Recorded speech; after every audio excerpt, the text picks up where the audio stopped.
Okay, one thing that is a continuing trend that we're seeing at my law firm through multiple incidents, our gas explosions are on the rise across Texas. We handled a case where 6 gentlemen were out hunting in West Texas. This was their annual deer hunt that they go on every year for 20 years. They rent this same cabin every year. But on this particular trip, the cabin exploded.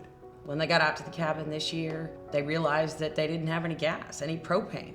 And so they called the gas company and said, hey, we need you to come refill our tank.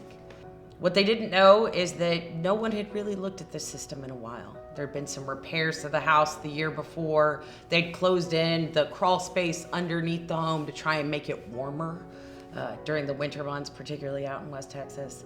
But in closing in the house, no one had gone to take a look at the propane lines or the propane gas tank.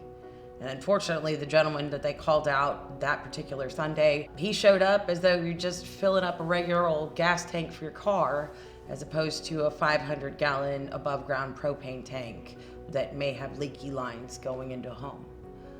He filled it up, said, thanks guys, have a great weekend, and he left. A large gas company out in West Texas delivered gas to this cabin one day prior to this explosion. Now what happened is when that gas company came out on a Sunday and they came to fill up the above ground 500-gallon propane tank, they should have done a leak check. They didn't do a leak check.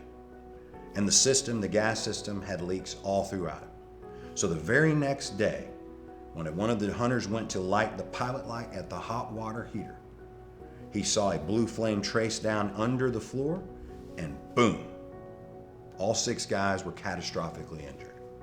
The statute states that when someone comes to refill a propane tank that is empty, the first thing that they have to do is a leak test. And why? Well, I don't know why your tank is empty. Your tank might be empty because you're truly out of gas, or your tank might be empty because you got a leak. Easiest way to tell is to do the statutorily mandated leak test. If I can't keep pressure for at least 5 minutes, you got a leak, and I can't refill your tank.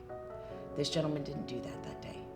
Those 5 minutes and that simple test would have saved these gentlemen all of the time and trouble they went through, and frankly, the cabin owners would still have their cabin. The gas company makes money by providing you with a hazardous product. The least they can do is abide by the statute and do the simple test that tells them the system I'm about to introduce a flammable material into is safe for operation. They didn't do that here. And ultimately, these gentlemen paid the price.